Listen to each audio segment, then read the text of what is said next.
ನಮಸ್ತೆ. ಈ ದಿವಸ ಈ ರಾಜ್ಯದ ಹಿರಿಯ ರಾಜಕಾರಣಿ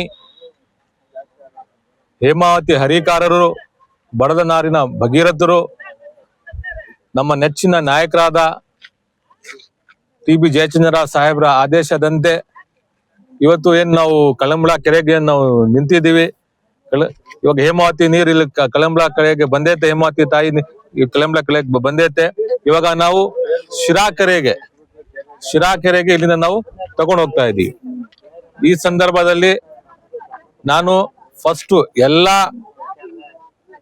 ಜನತೆ ಪರವಾಗಿ, ಇಲ್ಲೇನು ತಾಲೂಕ್ ಜನತೆ ಪರವಾಗಿ ನಾನು ನಮ್ಮ ಜಯಚಂದ್ರ ಸಾಹೇಬ್ರಿಗೆ ಧನ್ಯವಾದ ಹೇಳ್ತೀನಿ. ಇಂಥ ನಾಯಕರು ನಮ್ಗೆ ನಮ್ಮ ಶಿರಾ ತಾಲೂಕಿಗೆ ಸಿಕ್ಕಿರೋದು ನಾವೇನೋ ಪುಣ್ಯ ಮಾಡಿದೀವಿ. ಅದಕ್ಕೆ ಇಂಥ ನಾಯಕರು ನಮ್ಗೆ ಸಿಕ್ಕಿರೋದು. ಯಾಕಂದ್ರೆ ಹೇಮಾವತಿ ತಾಯಿ ಬರ್ತಾ ಇರ್ಲಿಲ್ಲ ಅಂದ್ರೆ 20-25 ವರ್ಷದಿಂದ ಏನು ನೀರು ಬರ್ತಾ ಇತ್ತು ಈ ಭಾಗಕ್ಕೆ, ಅದ್ ಬರ್ತಾ ಇರ್ಲಿಲ್ಲ ಅಂದ್ರೆ ನಮ್ ಪರಿಸ್ಥಿತಿ ಏನಾಗ್ತಾ ಇತ್ತು ಅದು ನಾವು ಸ್ವಲ್ಪ ಅರ್ಥ ಮಾಡ್ಕೋಬೇಕು. ರಾಜಕಾರಣ ಮಾಡೋರು ಏನ್ ಬೇಕಾದ್ರೂ ಹೇಳ್ತಾರೆ, ನೀರು ಹರಿಸಿಲ್ಲ, ಇದ್ ಮಾಡಲಿಲ್ಲ ಅಂತ ಏನ್ ಬೇಕಾದ್ರೂ ಹೇಳ್ತಾರೆ. ಆದ್ರೆ ಅಲ್ಲಿಂದ ಅಷ್ಟು ದೂರದಿಂದ ಇಲ್ಲಿಂದ ಕಳಂಬಳೆಯಿಂದ ಶಿರಾಗ್ ಬಂದು ಶಿರಾಗಿಂದ ಮುಂದ್ಗಡೆ ಎಲ್ಲಾ ಕೆರೆಗಳಿಗೆ ಹೋಗೋದು, ನೀರು ಹರಿಸ್ತಾ ಇದಾರಂದ್ರೆ ಅದು ಯಾರಿಂದಾನೂ ಸಾಧ್ಯ ಇಲ್ಲ. ಅದು ಕೇವಲ ನಮ್ಮ ನಾಯಕರಾದ ಜಯಚಂದ್ರ ಸಾಹೇಬ್ರು ಇಂದನೇ ಅದು ಮಾತ್ರ ಸಾಧ್ಯ.